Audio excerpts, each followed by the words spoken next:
Friends, welcome to next exam 8 p.m. by Akarsak Academy. Now new topic started. These are large signal amplifier. So that large signal amplifier, that means the output signals variations. That means it may be current or it may be voltage. Output amplifier का क्या आता था? AC signals. तो that means the AC जो signals output का आ रहा है वो आपका वेरिएशन क्या होगा? लार्ज होगा. मीन्स लार्ज किसके? Means compare to the supply, compare to the supply जो कि आपका आ रहा था, बायस कर रहे थे, उससे लार्ज. वही आप in the small signal amplifiers में आप देख रहे थे कि आउटपुट वोल्टेज और करेंट जो वेरिएशन था सप्लाई से कितना है? बहुत माइन्यूट वेरिएशंस था. अगर सप्लाई आप 10 वोल्ट दे रहे थे तो output voltage variations millivolt या वोल्ट में, फ्यू वोल्ट्स में हो रहे थे. वही in the large signal amplifier output voltage and current are large. Comparable large बोल सकते हैं. कितना लार्ज? बहुत लार्ज नहीं होता है, कंपेरेबल टू द सप्लाई के होता है. तो इसीलिए लार्ज सिग्नल का means large signal amplifier is also called power amplifier. तो पावर एम्पलीफायर क्यों बोल रहे हैं?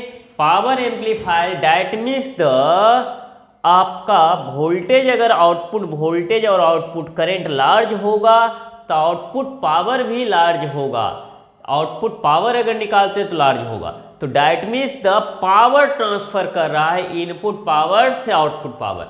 तो मीन्स आपका जो ये पावर एम्पलीफायर होगा, इन जनरली आप प्रैक्टिकली देखते होंगे तो आपका जैसे कि आप घर में बॉक्स बजाते होंगे या डीजे साउंड बजता है, आपका म्यूजिक सिस्टम जितना भी है, तो लास्ट स्टेज जो होता है cascading of the so much amplifier, so much voltage amplifier या so much current amplifier, cascaded 2 हो सकता है, 3 हो सकता है, 4 हो सकता है, but last stage is a power amplifier.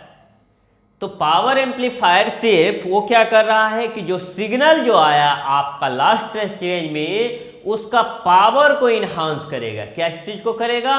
Power को इन्हांस करेगा.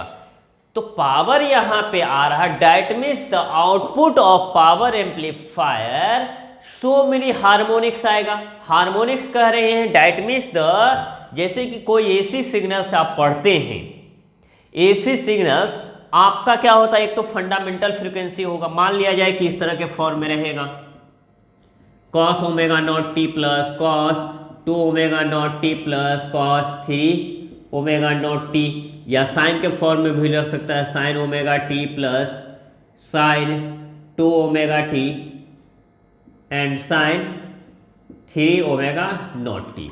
तो ये ओमेगा नॉट आपका क्या है? Fundamental frequency. वही ये क्या है? हार्मोनिक्स. तो आपका हार्मोनिक्स किसके चलते प्रेजेंट होगा? Because of non linear device. Non linear device that means आप ट्रांजिस्टर पढ़ रहे होंगे तो ट्रांजिस्टर इज ए, आप बोलते हैं लीनियर कब होगा? इन द पीस वाइज में होगा. थोड़ा ड्यूरेशन के लिए लीनियर होगा, बाकी सब नॉन लीनियर होगा. तो आपका transistor is a non linearity provides. Okay, अब इसको non linear output power amplifier के तो मेंटेन जो हार्मोनिक्स आया उसको मेंटेन करने के लिए we are use output stage in a multi stage amplifier. Means जो आपका हार्मोनिक्स जो मल्टी स्टेज में आ रहा था उसको मेंटेन करने के लिए हम लोग यूज करते हैं पावर एम्पलीफायर और लार्ज सिग्नल एम्पलीफायर. तो मीन्स आपका जब पावर की बात आया, output voltage is large, output current is large, तो आपका लार्ज होगा तो आप सोच सकते हैं कि हमारा कैपेसिटी भी तो होना चाहिए लार्ज सिग्नल को हैंडल करने के लिए. तो हमारे कैपेसिटी लार्ज करने के लिए we are use the power transistor in power amplifier. क्या हम यूज करते हैं?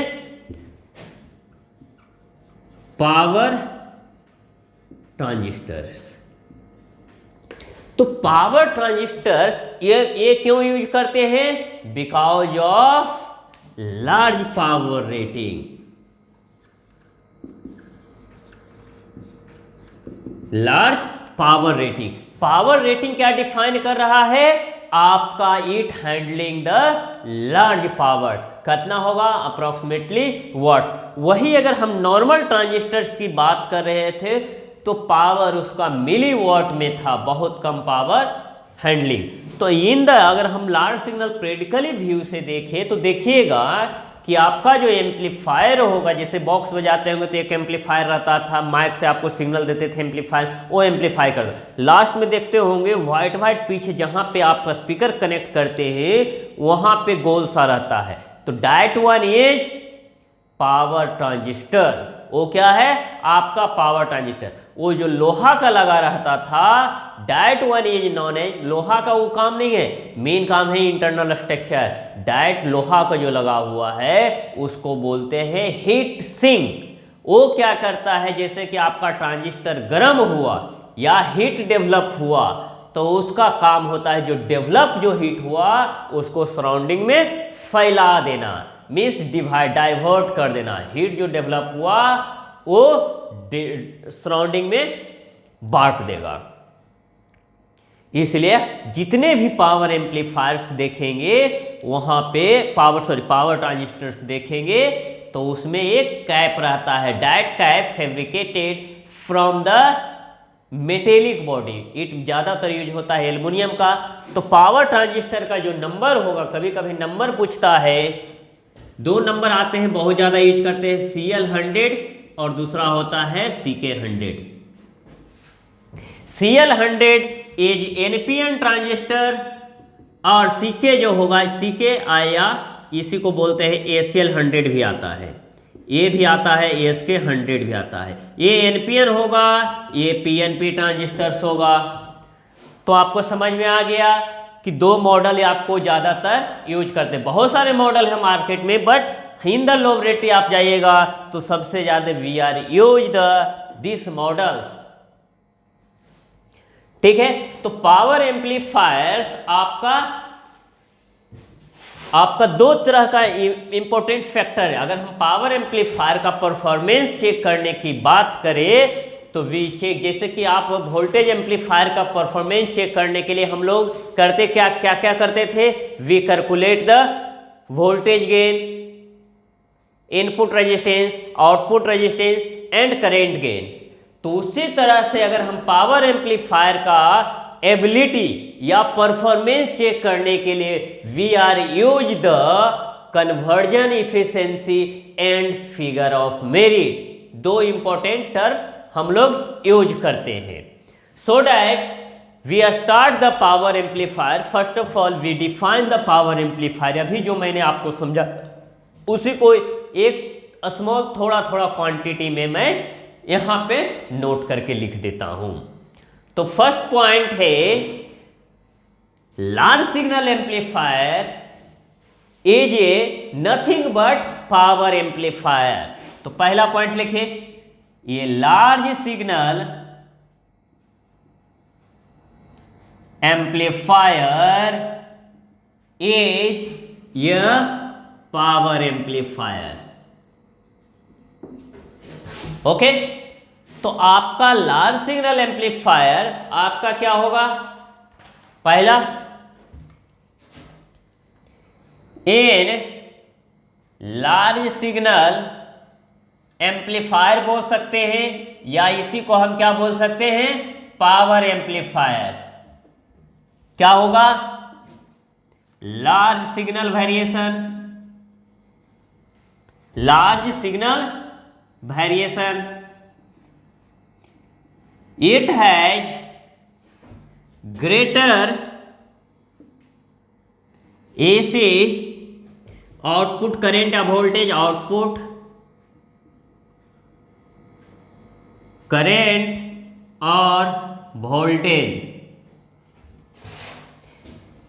and hence it can supply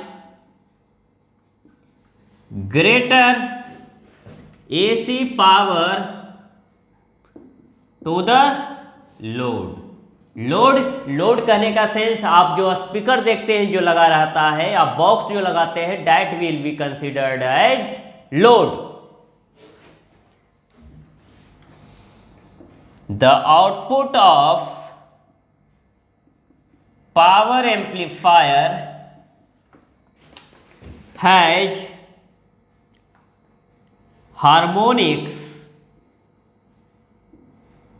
or non-linear distortion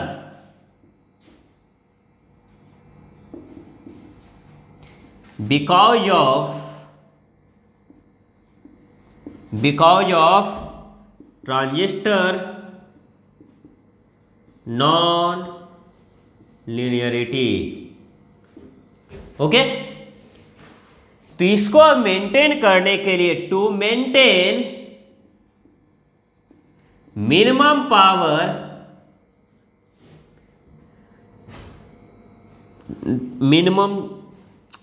to maintain minimum distortion power amplifier is used at final stage, और इसी को हम बोलते हैं क्या है, output stage in a multi stage amplifier. Multi stage बोलने का sense, that means the connected to the more than one amplifier है, या आप बोल सकते हैं cascaded to more than one amplifier.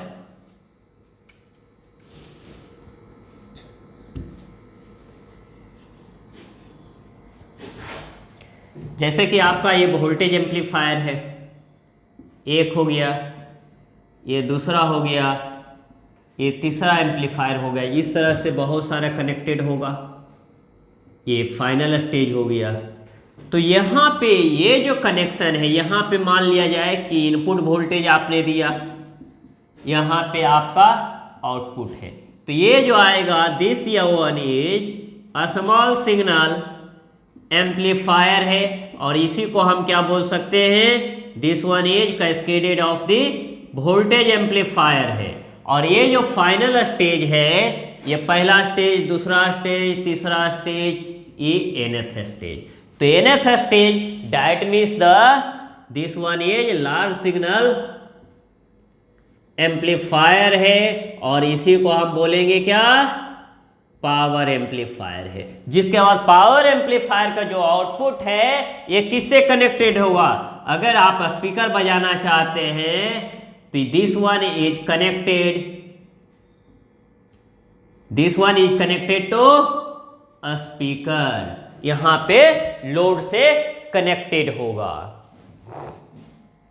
तो ये बेसिक फंडामेंटल्स है किसका, पावर एम्पलीफायर का। आपका लास्ट, तो पावर एम्पलीफायर लार्ज हुआ तो पावर एम्पलीफायर यूजेज क्या यूज करेगा, power transistor. Power amplifier uses power transistor. Power transistor use किया, क्या होगा, which has higher power rating, which has higher power rating, higher power rating होगा, higher due to higher power rating transistor are uses क्या use करेगा, heat sink. वो heat sink का काम क्या होगा, heat transfer to the surrounding. Power transistor uses heat sink so that the heat heat develop कहाँ पे? एट कलेक्टर जंक्शन, यही ना सबसे ज़्यादा कनेक्ट होता है। Junction is rapidly dissipate to rapidly dissipated to surrounding, dissipated to surrounding। Okay, तो आपका ये बेसिक इंट्रोडक्शंस। अब नाउ हीट सिंक आपका मैड किससे होगा? मैड होगा आपका जो कि गुड कंडक्टर होना चाहिए, बोल सकते हैं मेटेलिक बॉडी होगा। तो मेटेलिक करने के लिए वी आर यूज द, सबसे ज़्यादा यूज क्या चीज़ को करते हैं? तो सबसे ज़्यादा we are use the aluminium का करते हैं। क्या चीज़ का? एल्युमिनियम मटेरियल का। तो अगर हम परफॉर्मेंस की बात करें, परफॉर्मेंस ऑफ पावर एम्पलीफायर या performance of large signal amplifier is measures in the terms of क्या क्या हम बताएं? Conversion efficiency and second one is figure of merit. तो आज हम इसी को हम डिस्कस करेंगे।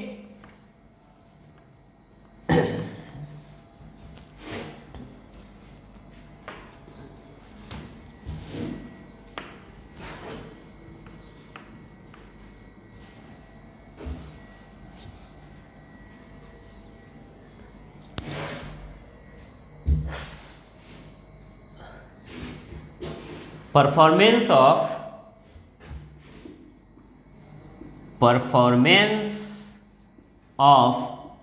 Power amplifier, performance of power amplifier is measure in terms of क्या क्या होगा? कन्वर्जन एफिशिएंसी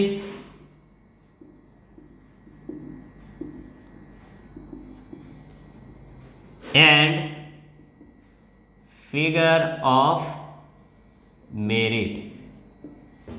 तो आपका पहला यहां पे टर्म है कि पावर एम्पलीफायर, आपका पहला टर्म है पावर एम्पलीफायर का conversion efficiency.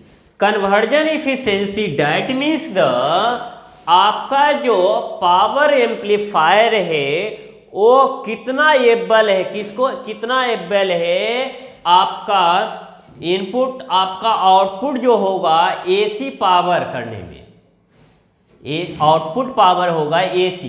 That means the बोल सकते हैं कि जो इंटरनली ट्रांजिस्टर्स है वो इंटरनली आपका जो सप्लाई वोल्टेज है उसको कितने अमाउंट में आपका एसी में कन्वर्ट करता है टू द लोड। मीन्स आपका जो, जैसे कि आपका 4 ब्लॉक डायग्राम हम बना लेते हैं तब आपको क्लियर पता चल जाएगा। पहला हम टर्म लिखा देते हैं कन्वर्जन एफिशिएंसी, ईटा से डिनोट करेंगे। Conversion efficiency that means the, अगर हम मान लिया जाए कि ये पावर एम्पलीफायर है, ये आपका पावर एम्पलीफायर है। तो पावर एम्पलीफायर इधर से आप क्या दीजिएगा? स्मॉल एसी सिग्नल्स या एसी पावर, इसको हम बोलते हैं वीक एसी पावर कुछ दिए। यहां से क्या जाएगा? सप्लाई देंगे ना कुछ DC power supply, DC voltage या डीसी पावर भी बोल सकते हैं। DC power taken from bias voltage, जो VCC आप अप्लाई करते हैं। यहां पे क्या आ जाएगा? Large AC power. आपका इनपुट भी एसी है, आउटपुट भी एसी है।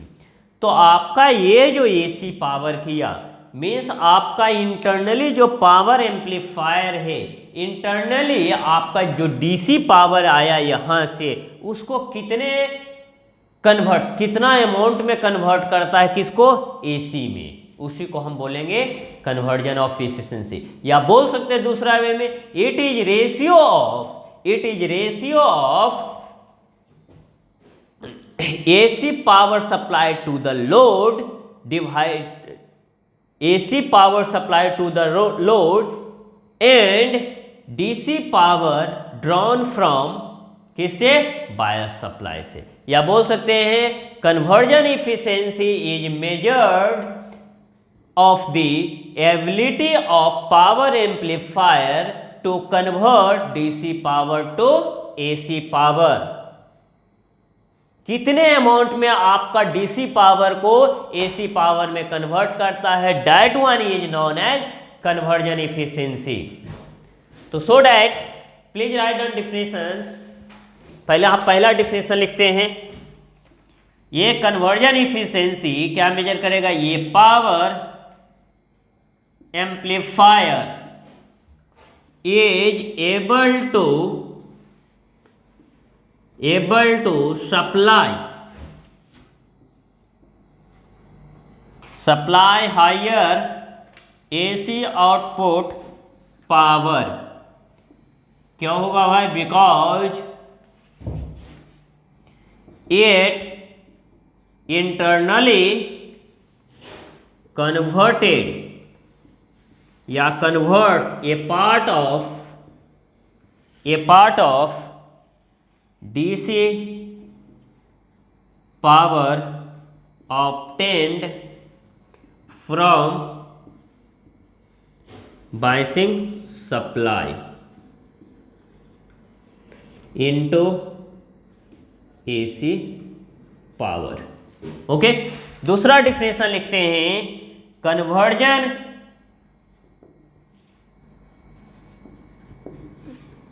Conversion efficiency is a measure of the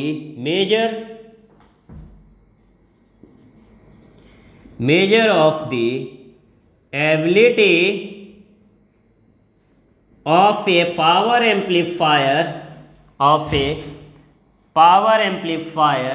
to convert DC power into AC power।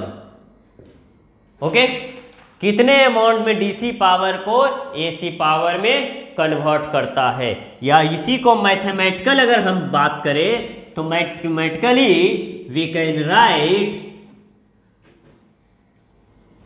क्या लिख सकते हैं मैथमेटिकली,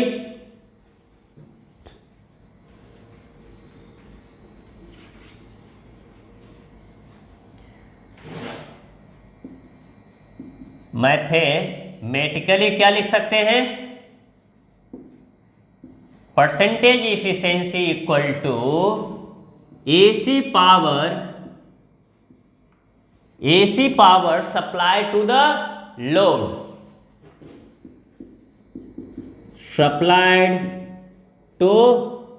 लोड डिवाइडेड बाई आपका DC power drawn from bias supply.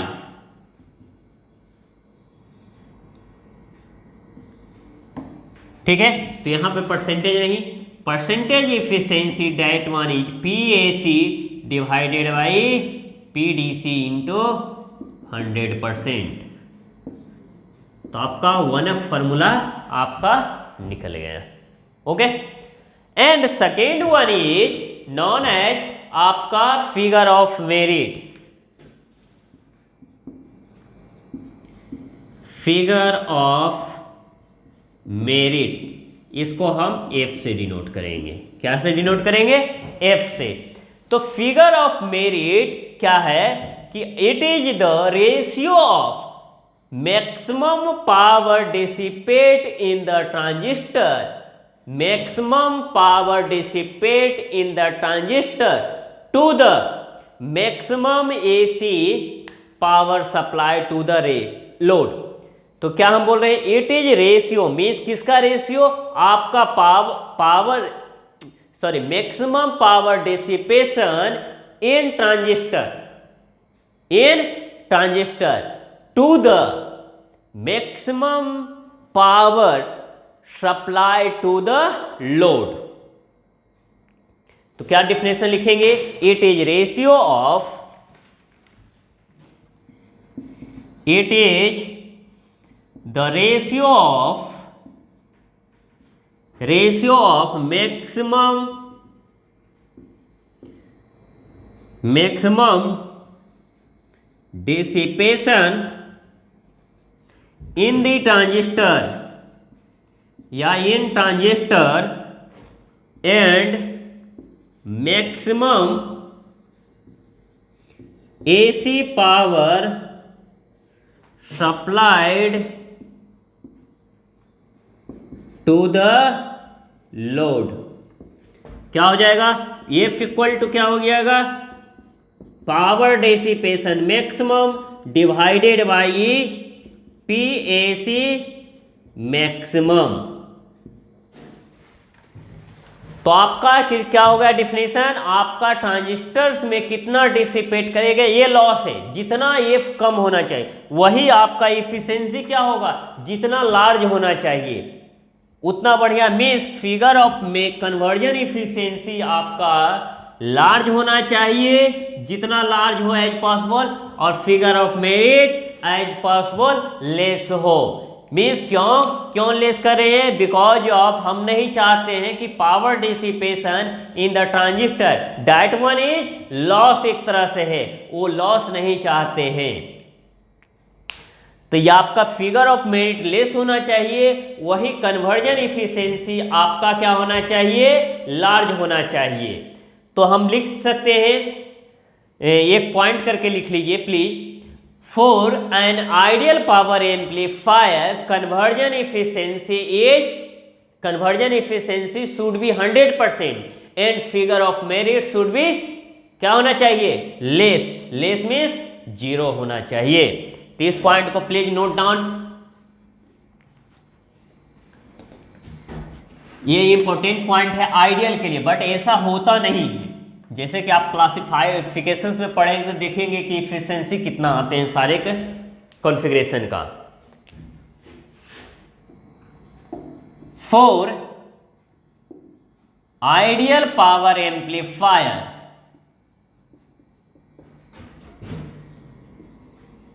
Conversion efficiency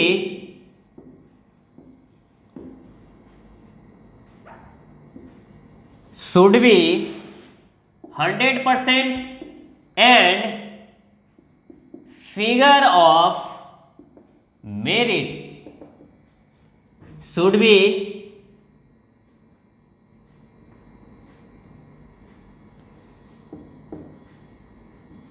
क्या होना चाहिए, 0।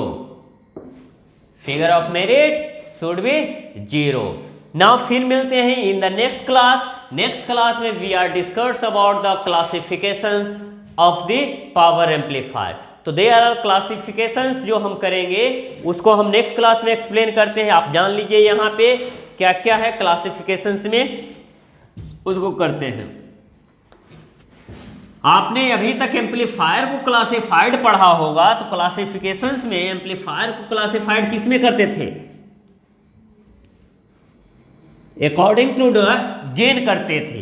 क्या क्या होता था, देयर आर 4 टाइप्स। वहां पे गेन किस पे होता था, voltage gain, current gain, transconductance gain, transresistance gain. तो देयर आर 4 टाइप्स। क्या क्या हो जाएगा, voltage amplifier, power amplifier, sorry voltage amplifier, current amplifier, transconductance amplifier and transresistance. वहां पे गेन पे डिपेंड करता था। But in the power amplifier classifications, वहां पे हम लोग गेन पे तो डिफाइन नहीं करते थे, गेन हम कैलकुलेट करते थे। 4 तरह का स्मॉल सिग्नल्स में मैंने किया ही। वही पावर एम्पलीफायर में we are classified using the load line. आप बोल सकते हैं power amplifier are divided on the basis of load position of operating point या quiescent point, positions of operating point और क्यूसेट पॉइंट। तो आज की देख लेंगे कि ऑपरेटिंग पॉइंट और क्यूसेट पॉइंट तो आप लोग पढ़ चुके हैं ऑलरेडी, वो पढ़ चुके हैं। तो ऑपरेटिंग पॉइंट किस तरह से निकालते थे हम लोग, दो तरह का आपका ऑपरेटिंग पॉइंट्स निकालते थे कि पहले डीसी लोड लाइन ड्रॉ करते थे, फिर एसी लोड लाइन, दोनों जो इंटरसेक्शन होता था, जिस पॉइंट पे इंटरसेक्ट करता था, that point is known as operating point and quiescent point. तो उसके जो पोजीशन होगा उसके according we are classified the power amplifiers. तो क्लासिफाइड कितने तरह से करते हैं? 4 टाइप्स का। कौन कौन सा होगा? Class A amplifier, class B amplifier, class A B amplifier and class C amplifier. 4 तरह से होता है। पोजीशंस की बात करते थे। क्यू पॉइंट का पोजीशंस, एक तो मैक्सिमम कहाँ जा सकता है? सेचुरेशन एंड मैक्सिमम सेचुरेशन हो सकता है और कट ऑफ पॉइंट हो सकता है। दूसरा क्या हो सकता है? इन बिटवीन हो सकता है। तो इसके according we are classified of power amplifier in the 4 types. तो उसको हम नेक्स्ट क्लास में करेंगे, क्लासिफिकेशंस ऑफ एम्पलीफायर। फिर मिलते हैं in the next class. Thank you.